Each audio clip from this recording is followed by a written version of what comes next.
10주 동안 시편에 있는 말씀을 돌아볼 예정입니다. 시편은 굉장히 방대한 책이죠. 150장이나 되는 그런 책인데 우리가 이거를 한 장 한 장 다 이렇게 다루면 참 좋겠어요.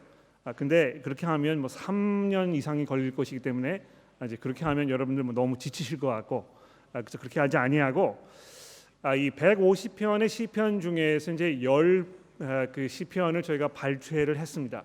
여러분 이거 아시는지 모르겠는데요. 시편이라는 이 책이 이 5볼륨으로 나눠져 있거든요.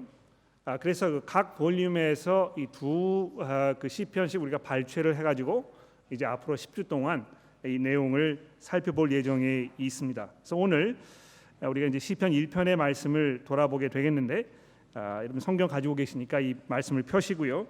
우리 돌아보면서 함께 살펴보도록 하겠습니다.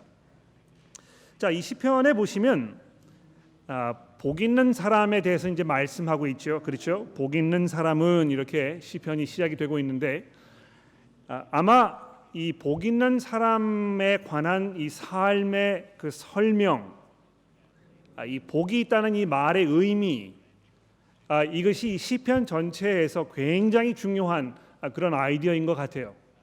그래서 이 복 있는 삶을 살려면 우리가 과연 어떻게 해야 할 것인가, 어떤 사람이 복이 있는 삶인가, 이런 그 중요한 주제를 우리가 이 시편을 통해서 좀 살펴보려고 하는 것입니다. 근데 여러분 이 시편을 읽어보시면 알겠습니다만, 누가 복이 있는 사람인가, 그 사람의 그 정체에 대해서 잘 설명하지 아니하고요. 우선 1편에 보시면 이 복이 있는 사람이 어떻게 행동하는가, 이것을 우리에게 지금 말씀해주고 있습니다. 누가 과연 복이 있는 사람인가, 어떻게 복이 있는 사람이 될 수 있는가, 이런 문제는 잠시 접어두고 복이 있는 사람이라면 어떤 모습으로 사는가, 이것을 이제 먼저 우리에게 말씀해주고 있는 것입니다. 그래서 이 행동 가지를 이렇게 좀 설명하고 있죠. 한번 보십시오. 시편 1편 1절부터 제가 한번 읽어보겠습니다. 복이 있는 사람은 첫째로 악인의 꾀를 따르지 아니하며, 둘째로 죄인의 길에 서지 아니하며, 셋째로 오만한 자의 자리에 앉지 아니하고, 이렇게 되어 있습니다.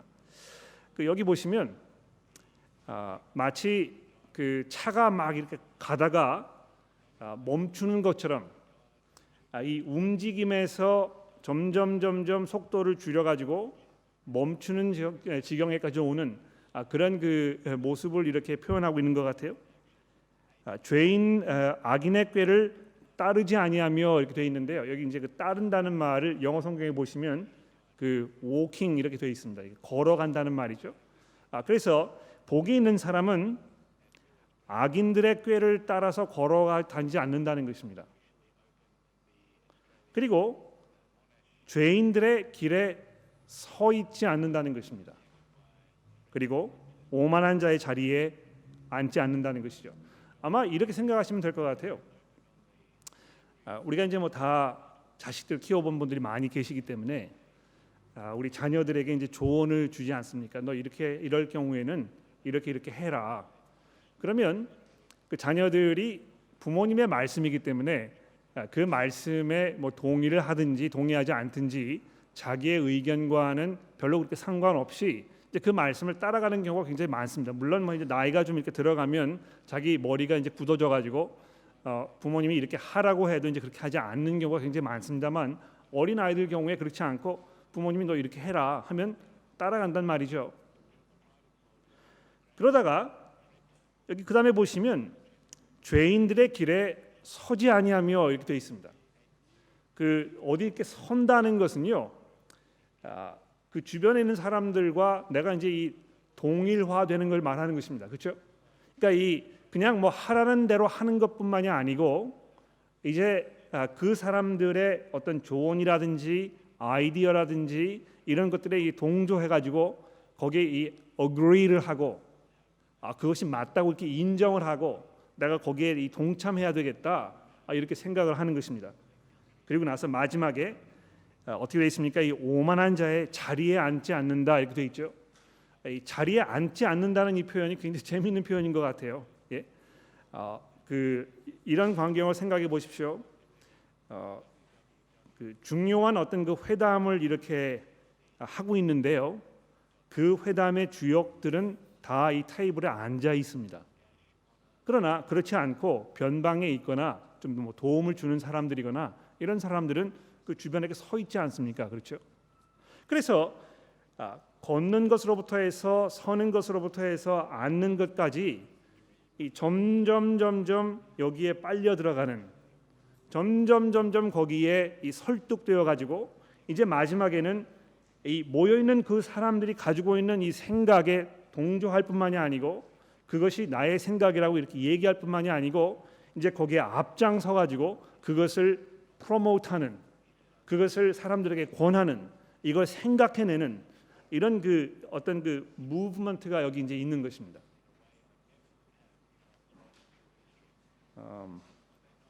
제가 호주에 이민 온 것이 1982년도였으니까 벌써 이제 36년이 됐네요, 그렇죠?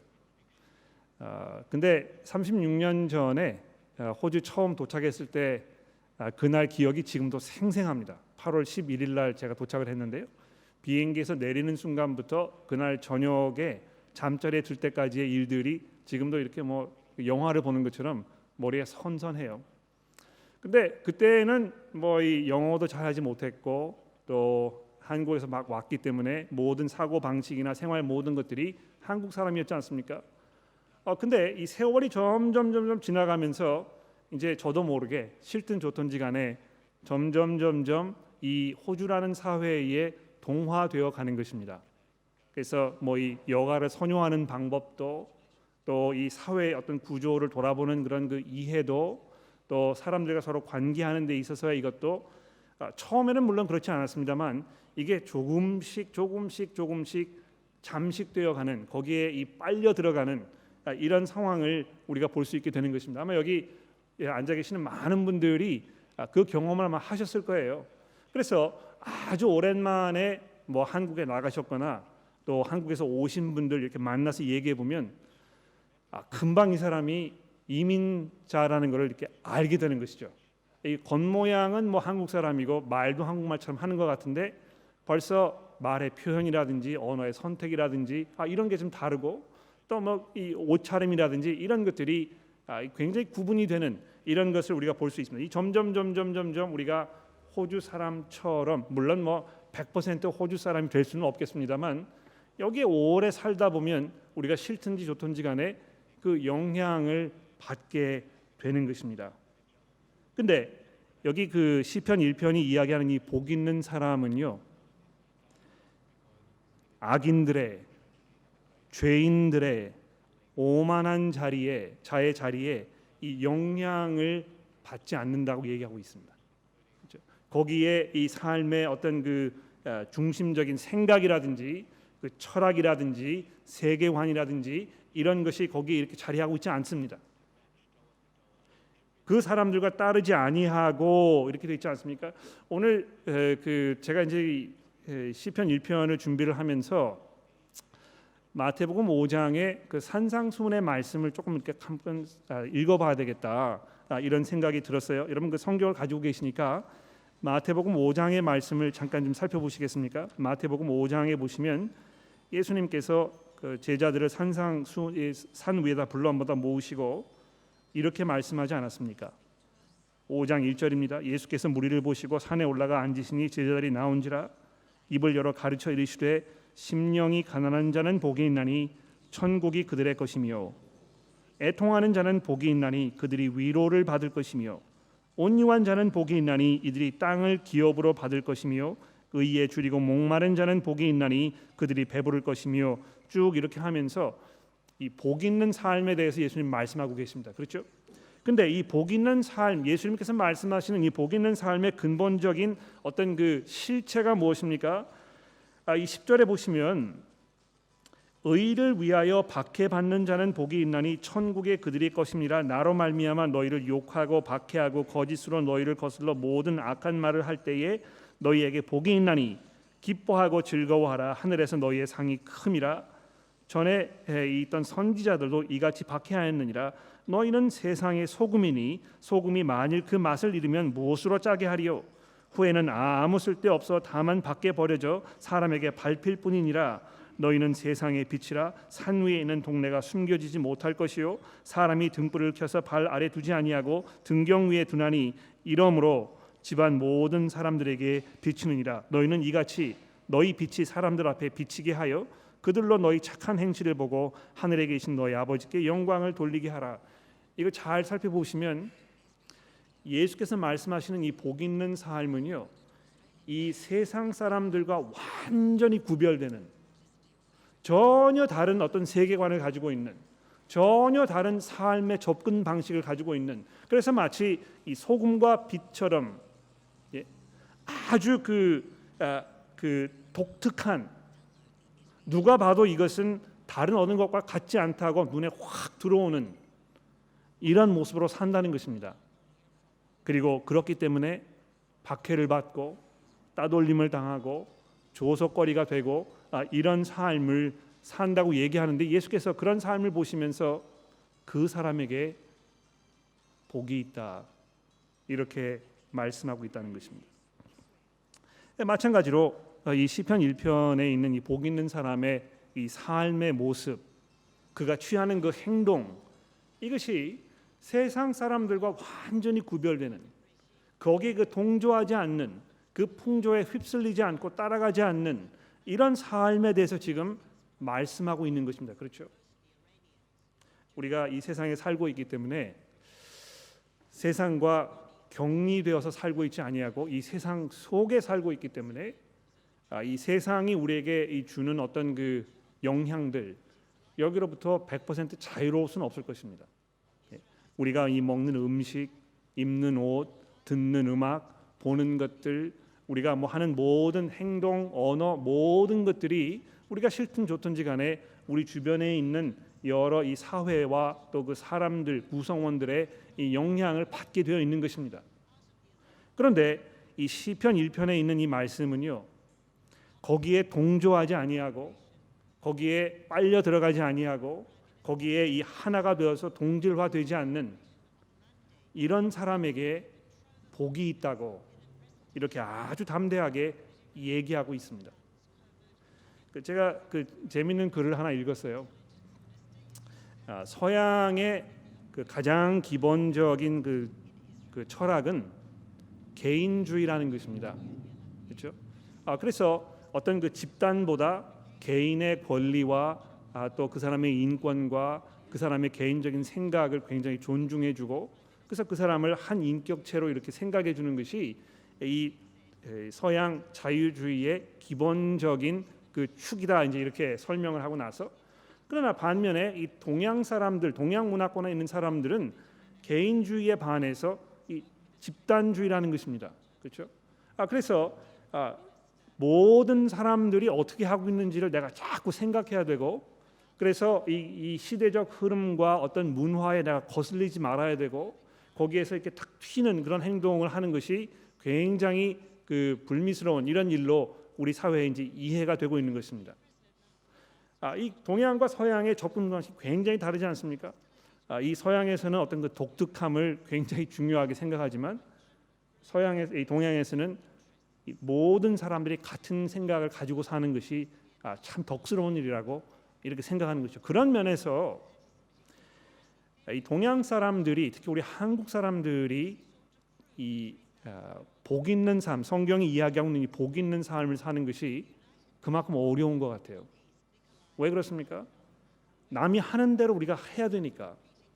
그렇지 않으면 이 따가운 시선을 받고 눈총을 얻게 되니까 이 굉장히 마음속에 부담이 되는 것입니다. 그러나 시편 기자가 1편에서 이 시편 전체의 그 내용을 통해서 이 복 있는 삶에 대해서 이야기하기 위하여 가장 먼저 이야기하고 있는 것이 무엇입니까? 복 있는 사람은 악인의 꾀를 따르지 아니하고 죄인의 길에 서지 아니하며 오만한 자의 자리에 앉지 아니한다. 이렇게 먼저 시작을 하고 있습니다. 자, 그리고 나서 그 다음에 이제 어떻게 얘기합니까? 2절에 보십시오. 오직 그 대신에 오직 여호와의 율법을 즐거워하여 그 율법을 주야로 묵상하는도다. 정말 기쁘게 즐겁게 감사하게 이 여호와의 율법을 날마다 묵상하는 이런 사람에 대하여 설명하고 있는 것입니다. 그러니까 복이 있는 사람은요 이렇게 한다는 것입니다. 여기 주야로 묵상한다 하는 이 표현을 조금 생각해 보십시오. 이제 주야로 이렇게 한다고 하니까 물론 항시 그렇게 하는 거를 이제 표현하겠죠. 밤낮으로 한다고 그러면 항상 그렇게 똑같이 하는 걸 말하는 것일 것입니다. 그런데 제가 이거 조금 더 이렇게 너무 넘겨짚는 게 아닌지 모르겠습니다만 이건 이제 제 아이디어가 아니고 그 3세기에 교회에 이제 그 성인 중에 한 사람이었던 오가스틴이라는 사람이 있지 않았습니까? 오가스틴이 이 시편 1편을 이렇게 주석을 쓰면서 이 주야로 묵상하는 것에 대해서 뭐라고 얘기했냐면 기쁠 때나 슬플 때나 기쁜 일이 있을 때나 어려운 일이 있을 때나 그러니까 모든 상황 속에라는 것은요 이 음과 양 좋은 것과 나쁜 것 이건 모든 걸 포함하고 있다는 것입니다. 그래서 내가 정말 그 신앙생활을 잘 하고 있는 것 같고 기쁨이 넘치고 찬송이 우러나고 기도가 저절로 되고 이런 때 이 하나님의 말씀을 묵상하는 것 물론이지만 그렇지 않을 때도 내가 지금 정말 어려운 가운데 있을 때도 이 삶의 이 어둠침침한 그 골짜기를 지금 걷고 있는 것과 같은 그런 상황에 있을 때도 주의 말씀을 묵상하는 일을 굉장히 즐겨 한다는 것입니다. 그런 사람이 복이 있는 사람이라는 것입니다. 여러분 우리가 이제 이렇게 살다 보면 어떤 그 선인들의 그 좋은 이야기들 이런 거를 이렇게 주의 깊게 들어보고 또 어떻게 하면 내 삶이 조금 더 윤택해질까 해서 여러 사람들의 경험과 체험담 이런 거를 서로 공유하고 나누고 이렇게 하지 않습니까? 그러니까 이 서점에도 가 보시면은요 어떻게 하면 내가 좀 더 의미 있고 행복한 삶을 살 수 있을까에 대해서 많은 사람들이 책을 썼어요. 가정 생활은 어떻게 해야 되는지, 내 직장 생활은 어떻게 해야 되는지, 어떻게 하면 내가 좀 더 이 승진을 빨리 할 수 있는지, 어떻게 하면 내 재산을 조금 더 불릴 수 있는지, 이런 여러 가지 종류의 이 삶에 필요한 여러 가지 조언들을 굉장히 많이 쏟아내고 있는 것입니다. 또 요즘에는 이 유튜브라든지 이 소셜 네트워크에 누구든지 자기 생각을 올릴 수가 있기 때문에 거기 이렇게 검색해 보면 얼마나 많은 사람들이 많은 아이디어를 다 쏟아내는지 모릅니다. 또 우리가 그 열심히 검색해 가지고 이럴 경우에는 어떻게 해야 되는지 좀 누가 뭐라고 찾아보자 이렇게 해서 그 사람의 이야기를 들어보고 또 실제로 해보고 이런 일들이 굉장히 비일비재하지 않습니까? 그런데 여러분 오늘 이 시편 기자가 이야기하는 것처럼 여호와의 율법을 즐거워하여 그 율법을 주야로 묵상하는 이것이 정말 우리에게 복된 일이라고 여러분 확신하고 계십니까? 정말 이 하나님의 말씀 이것을 통하여 이 삶 속에서 필요한 그 모든 것들을 우리가 공급받을 수 있다고 여러분 확증하고 계십니까? 내가 이 어려움을 겪을 때, 내가 정말 슬플 때, 내가 우울증으로 어려움을 겪고 있을 때, 내 건강이 악화되어서 정말 굉장히 어려운 상황 속에 있을 때, 내 결혼 생활이 어려워졌거나 자식들이 이 굉장히 어려운 시절을 겪고 있거나 이런 삶의 모든 어떤 그 도전들, 어떤 그 장애물들 이런 것들을 우리가 겪고 있을 때 우리가 이 하나님의 말씀을 묵상하는 가운데 우리가 이 필요한 것들을 공급받고 그래서 정말 우리가 이 풍성한 그런 삶을 살 수 있다고 여러분 확신하고 계십니까? 이 복이 있는 사람은요 그렇다는 것입니다. 그렇게 한다는 것입니다. 그 사람의 삶을 가만히 들여다보면 아주 일괄적으로 이렇게 하나님의 말씀을 묵상하는데 시간을 꾸준히 보내는 것을 우리가 볼 수 있다는 것이죠. 자, 그 다음에 3절부터 6절 말씀에 보면 그런 복 있는 사람의 삶의 그 결과에 대해서 얘기하고 있습니다. 복 있는 사람이 정말 주야로 하나님의 말씀을 묵상하는 이런 그 삶을 쭉 살고 있을 때 그 결과가 어떤지에 대해서 뭐라고 이야기하고 있습니까? 3절입니다. 그는 시냇가에 심은 나무가 철을 따라 열매를 맺으며 그 잎사귀가 마르지 아니함 같으니 그가 하는 모든 일이 다 형통하리로다. 그는 시냇가에 심은 나무가 철을 따라 열매를 맺으며 그 잎사귀가 마르지 아니함 같으니 그가 하는 모든 일이 다 형통하리로다. 여러분, 이 시편 기자가 얼마나 담대하게 거침없이 이 이야기를 하고 있는지 들어보십시오. 정말 그럴까?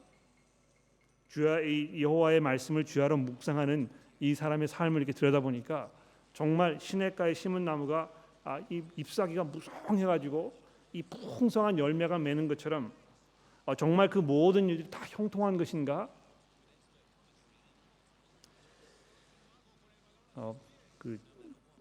저희 집 뒷마당에 가보시면 그 자카란다 트리가 있어요. 그 트리가 뭐 거기 얼마나 오랫동안 서 있었는지 저는 잘 모르겠습니다만 제가 그 엊그저께 굉장히 놀랐는데요.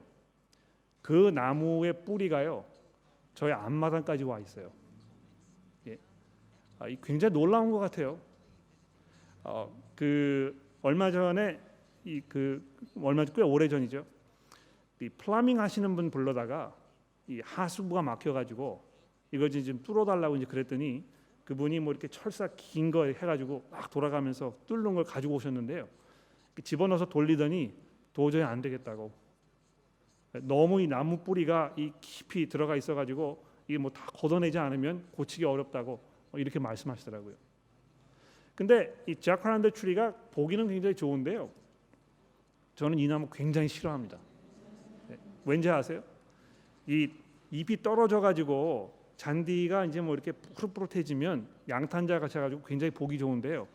그 일시적인 것입니다. 그거는 한 2, 3일만 지나면요 이게 다 무해져가지고 뭐 냄새가 나기 시작하고 별로 그렇게 좋은 나무가 아니에요. 또 이 나뭇가지가 얼마나 많이 떨어지는지 모릅니다. 잔가지들이 떨어져가지고요 그냥 뭐 그 뒷마당이 뭐 엉망진창이 되는 것이죠. 근데 제가 그 자카란다 그 트리를 보면서 한 가지 깨달은 게 있습니다. 그 나무가 흔들리지 않는 것입니다. 네.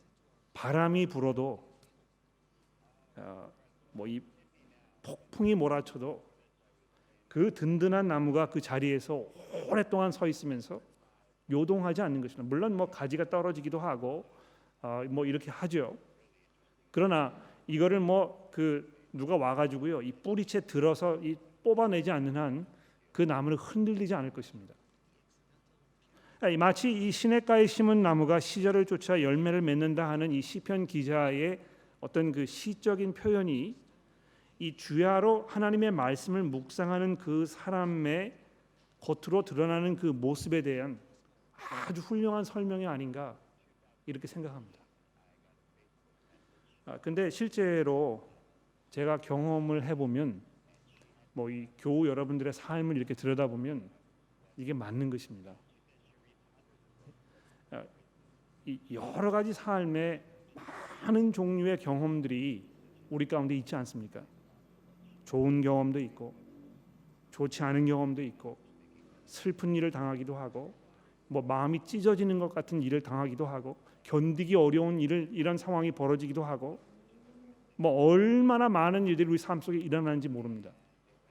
그런데 기쁠 때나 즐거울 때나 슬플 때나 어려울 때나 주의 말씀을 꾸준히 묵상하시는 삶을 살고 있는 분 이렇게 보면 그분이 움직이지 않습니다. 요동치지 않는 것입니다. 물론 우리가 이 인간이기 때문에요 감정의 변화가 있습니다. 어려운 일을 당하면 우리가 슬퍼지고 기쁜 일이 생기면 기분이 업되고 이렇게 왔다 갔다 하는 것이죠. 그러나 이 주와의 이 하나님의 말씀이 그 가운데 깊이 자리하고 있는 이 복된 삶을 살고 있는 분들의 그 삶을 보면 불안하지가 않은 것입니다. 지금 이 사람이 이런 일을 당했는데 과연 이겨낼 수 있을까? 이런 상황 속에서 저 사람이 어떻게 할까? 염려되지 않는 것입니다. 왜 그렇습니까? 아주 뿌리가 든든하기 때문에. 이것이 주와의 말씀을 여호와의 말씀을 주야로 묵상하는 들의 삶의 모습입니다. 그런데 그리고 나서 4절에 보십시오. 악인은 그렇지 않으며, 그 히브리어에 아주 간략하게 이게 이제 표현이 되어 있습니다. Not so with the wicked. Not so with the wicked. 악인은 그렇지 않다.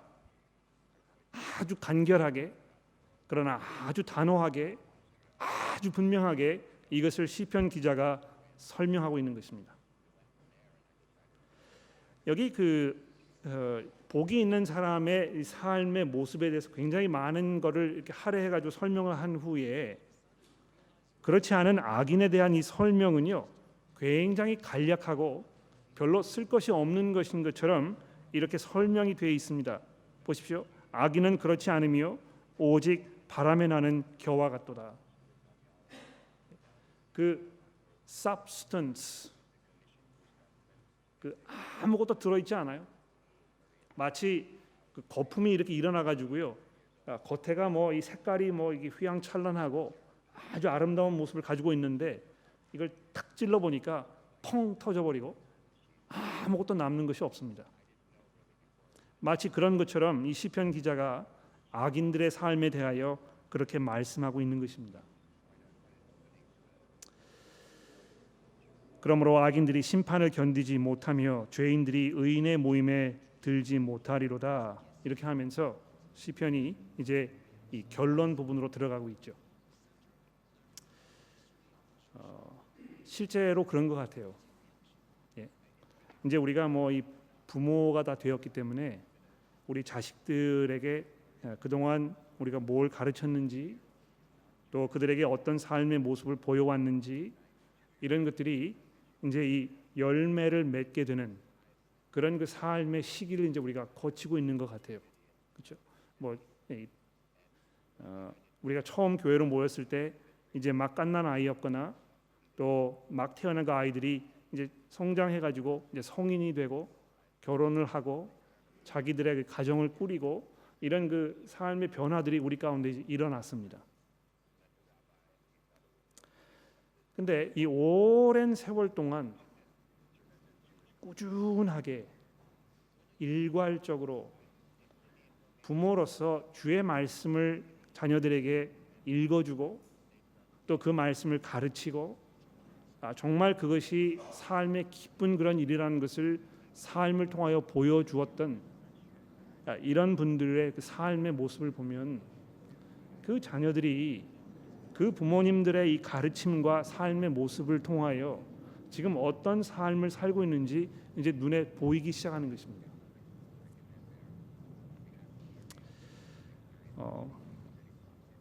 센트 토마스 교회에 다니시는 굉장히 뭐 오랫동안 그 교회를 다녔습니다. 그러니까 한 70년 가량 되셨다고 하니까 거의 뭐 그 교회에서 태어나셔가지고 일평생을 이제 그 교회에 적을 두신 그런 분이신데 제가 개인적으로 그분 굉장히 좋아하고 또 만나면 반갑게 얘기하고 그렇습니다만 이분이 그 자녀가 있는데요. 자녀가 3명이 있는데요. 그 3명 자녀들이 지금 다 신앙생활을 하지 않고 있습니다. 근데 이분과 이제 이야기를 하면서 그 자녀들에 대해서 이야기하는 거를 이분이 별로 그렇게 그 탐탁치 않게 생각하신다는 인상을 제가 오랫동안 받았어요. 그래서 그 가정에 대해서 이제 물어보기가 굉장히 어려워서 오랜 시간이 지났는데요. 그 얼마 전에 어떤 뭐 상황을 통해서인지 제가 설명드리지 않겠습니다만 그분이 자기 그 자녀분들에 대해서 이야기하는 거를 제가 이제 듣게 되었습니다. 그래서 그 어렸을 때 이 자녀들과 이제 어떻게 하셨는지 뭐 이런 거를 이렇게 쭉 제가 물어봤는데요. 결국에 그분이 하신 말씀은 무엇이냐면 아이들이 어린 그 시절을 겪었을 때 자기가 이 신앙생활이라는 것에 대해서 그렇게 중요하게 생각하지 아니하고 물론 교회를 다니기는 했지만 여기에 이렇게 깊이 설득이 되거나 마음의 변화가 일어나가지고 정말 이것이 내 자녀들에게 필요한 일이라 이렇게 가르친 적이 별로 없다는 것입니다. 그러니까 뭐 이 주일날 되면 그냥 아이들 다 데리고 교회 가고 교회 가면 그 주일 학교다 맡기고 끝나면 데리고 와서 이제 집에 가고 집에 가서는 뭐 이제 교회를 다 잊어버리고 그냥 일상적으로 삶을 살고 이렇게 하다가 주일 되면 또 뭐 성경책 끼고 교회에 오고 왔다 갔다 하는 이런 삶이 10년, 20년, 25년 그냥 꾸준히 이어진 것입니다. 그러니까 그분의 그 자녀들이 신앙생활을 하지 아니하고 그냥 자기 나름대로 사는 거 다 이유가 있는 거예요. 그렇지 않습니까? 근데 더 안타까운 것은요. 이 자녀들 중에 2명은요. 지금 뭐 굉장히 삶이 어렵습니다. 그러니까 자기가 이 살아오면서 내렸던 그 삶의 결정들, 자기가 취한 어떤 그 방법들, 또 원했던 그 삶의 모습, 이런 것들이 결국에는 지금 이 현재 상태의 그 결과를 가져온 이게 이제 아주 분명해진 것이죠. 이 얼마나 안타깝고 참 답답하고 슬픈 그런 일인지 모릅니다. 여러분 자녀들 두고 계십니까? 또 자녀를 이제 막 낳으셨습니까? 우리 김경태 오주희 교우 부분 이제 그 등남하셨어요. 얼마나 기쁘고 감사한지 모르겠습니다. 점점점 우리 교회 안에 더 많은 자녀들이 태어나기를 기도합니다. 그런데 우리가 이 부모님들로서 정말 주의 말씀을 묵상하고 이것을 즐거워하여 그것이 내 삶의 중심이고 이것이 우리의 삶을 지배하고 이것이 우리를 삶을 압도하여 내가 거기에 순종하고 기뻐하는 삶을 살고 있는지 이걸 잘 한번 생각해 보십시오. 정말 자녀들에게 그것을 가르치고 그것을 위해 기도하고 계십니까?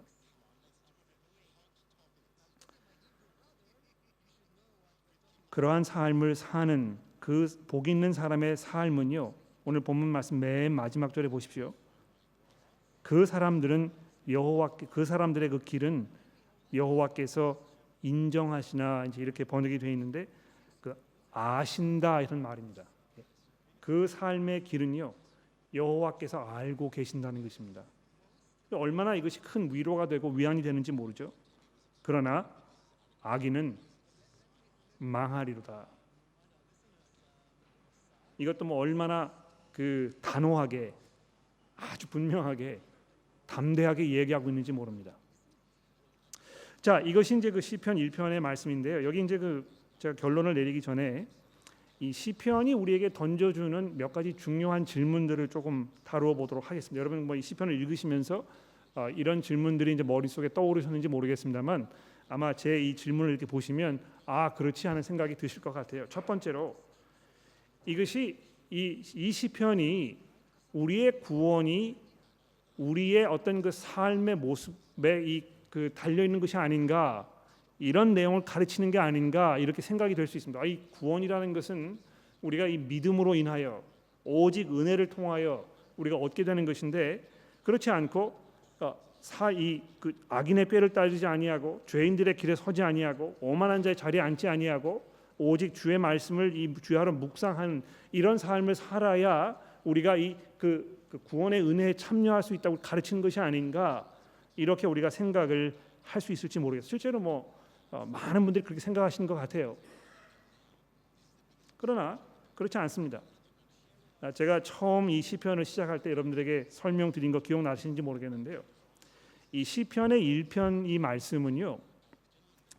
어떻게 복 있는 사람이 되는가에 대한 설명이 아니고요. 복 있는 사람이 어떤 모습으로 살고 있는가에 대한 그 설명인 것입니다. 그렇죠? 여기 이렇게 읽어보시면 복 있는 사람이 어떻게 될 수 있는가에 대한 설명이 그렇게 들어있지 않습니다. 이거 그 문제에는 우리가 이제 이 시편 1편부터 150편 이 전체 내용을 이렇게 쭉 걸어가면서 이제 머릿속에 분명히 각인이 될 것입니다만 1편에서는 이 책 전체를 들어가는 어떤 그 인트로덕션이기 때문에 그 자세한 내용에 대해서 아주 우리 분명하게 설명하고 있지 않습니다. 자, 그럼 어떻게 이 복 있는 사람이 될 것인가? 제가 그 주보에다가 이제 그 써드린 걸 나중에 읽어보니까 이게 좀 말이 잘 안 된다는 그 생각이 들었습니다. 죄송해요. 제가 던지려고 하는 그 질문은 어떻게 하면 우리가 복이 있는 사람이 될 것인가, 될 수 있는가, 그 문제를 지금 물어보고 있는 것입니다. 그 문제를 대답하기 위해서는 아마 우리가 다음 주에 살펴보아야 할 이 시편 2편의 말씀을 잠시 돌아보아야 할 것입니다. 시편 2편은요 1편과 아주 밀접하게 거의 뭐 이 한 권의 책이라고 이렇게 이야기할 수 있을 그런 내용임에 분명합니다. 왜냐하면 시편 2편 맨 마지막 절에 보십시오. 여기 복이 있는 사람이 누구인지, 어떻게 해야 이 복이 있는 사람이 될 수 있는지에 대해서 이렇게 설명하고 있습니다. 여호와께 피하는 모든 사람은 다 복이 있도다. 여호와께 피하는 사람 누구입니까? 시편 2편 이제 다음 주에 우리가 살펴보겠습니다만 하나님께서 정하신, 하나님께서 보내신, 하나님께서 이 세상의 통치자로 임명하신 그분의 그 아들, 그분과 관계를 새로 맺고 그분과 평화 협정을 맺은, 그래서 새로운 관계 속에 들어간 그 사람을 말하는 것입니다. 물론 이 시편 전체를 통하여 그 사람이 누구인지 또 어떻게 그 사람과 평화를 누릴 수 있는지에 대해서 이 자세하게 이제 뭐 설명을 해 나가겠습니다만 이 1장에서 복이 있는 사람의 그 삶의 모습에 대해 설명하고 2장에 넘어가서 그 사람이 어떻게 될 것인가, 어떻게 그런 사람이 될 수 있는가를 설명하면서 이 1장과 2장이 아주 밀접한 이 관련을 맺고 있다는 것입니다. 세 번째로 정말 이 여호와의 말씀을 묵상하며 그것을 즐거워하는 이 사람들이 만사가 형통한가? 정말 그럴까요? 그것이 여러분들의 경험입니까? 여러분 여기 보시면 시편 1편에요. 악인들, 죄인들 또는 오만한 자들 이런 사람들이 우리 가운데 공존하고 있다고 이렇게 얘기합니다. 그렇죠? 그리고 그 사람들과 섞여 살면서 나중에 이제 우리가 시편 쭉 읽어보면 알겠습니다만 시편 기자가 얼마나 많은 고통을 당하고 있는지 모릅니다. 이 복이 있는 사람, 여호와의 말씀을 묵상하고 즐거워하는 이 사람이 정말 복이 있는 사람인데요. 실제로 그 사람의 삶을 들여다보니까 주변에 있는 그들의 그 정의롭지 못한 사람들, 악인들, 그 사람들로 하여금 얼마나 많은 이 비난과 조롱과 이 공격을 받고 있는지 모르는 것입니다. 그런데도 시편 기자는요, 그러한 와중에서도 여호와의 말씀을 주야로 묵상하는 이 사람, 복 있는 사람이라고 말하고 있는 것입니다. 실제로 그런 것 같아요. 우리 주변에 정말 그 하나님의 말씀으로 잘 다져져 있는 삶을 사시는 분들 이렇게 들여다보면 요동하지 않습니다. 또 어려운 일이 닥쳤을 때 그것을 어떻게 이해하고 어떻게 받아들이고 거기에서 내가 어떻게 행동해야 할 것인가에 대해서 아주 분명한 생각이 있습니다. 당황하지 아니하고 또 우왕좌왕하지 않습니다. 물론 그런 어려운 일을 당했을 때 정말 슬퍼하고 애통하고 당황스럽기 뭐 하겠죠. 그러나 그분의 그 삶을 이렇게 들여다보면 그런 상황이 닥쳤을 때 굉장히 회복을 잘하는 것입니다. 요동하지 않아요. 그 사람을 이렇게 들여다보면 불안하지 않습니다. 야, 저 사람이 저거 지금 이렇게 어려운 일 당했는데 지금 어디로 튈지 내가 모르겠어. 이런 불안감이 우리 속에 있지 않은 것입니다. 왜 그렇습니까? 시냇가에 심은 나무가 흔들리지 않는 것처럼 아주 든든하게 서 있기 때문에 그런 것입니다. 그런데 바로 그것이 복 있는 삶이라는 것입니다. 우왕좌왕하지 아니하는, 그 어려움을 감당하지 못하여 다 이것이 무너져 버리는, 마치 바늘로 콕 찔러 가지고 행복하게 보였던 삶이 그냥 다 순간에 날아가 버리는 그런 사람과 같지 않은 이 모습에 대하여 시편 기자가 이야기하고 있는 것입니다. 그런 면에서 모든 일들이 다 형통할 것이라고 이야기하고 있습니다. 이 시편 기자가 이야기하는 이 형통한 삶, 이것이 이 시편을 통해서 꾸준히 아주 구체적으로 우리에게 이제 설명이 되게 될 텐데요. 여러분 그것을 염두에 두시면서 이 시리즈를 들으시기를 바랍니다. 정말 이 둘 중에, 이 두 삶의 방법 중에 여러분은 어떤 것을 선택하셨습니까? 또 선택하기를 원하십니까? 우리의 삶이 정말 이 세상의 어떤 그 삶의 방법과 하나님의 삶의 방법 중에서 어느 쪽으로 기울어져 있는지, 이것을 우리가 깊이 돌아보고 우리가 회개해야 할 것들을 회개하고 하나님의 은혜를 회복하는 이런 그 귀한 시간들이 시편을 통하여 있어지기를 간절히 기도합니다. 기도하겠습니다.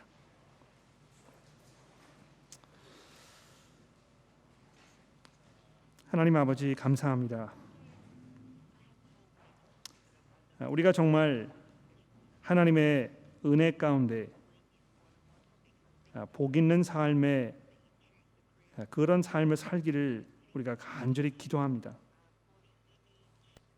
하나님, 우리가 시편을 묵상하고 이것을 읽어 나가는 그 과정을 통하여 우리들의 생각에 변화가 일어나게 하시고 우리들의 이 마음 깊은 곳에 자리하고 있는 우리의 삶의 바람과 목적과 어떤 열정들, 이런 것들이 변화되도록 도와주옵소서. 시편 기자가 우리에게 증거하고 있는 이 복된 삶을 우리 모두가 나눌 수 있도록 도와주시기를 예수 그리스도의 이름으로 간절히 기도합니다. 아멘.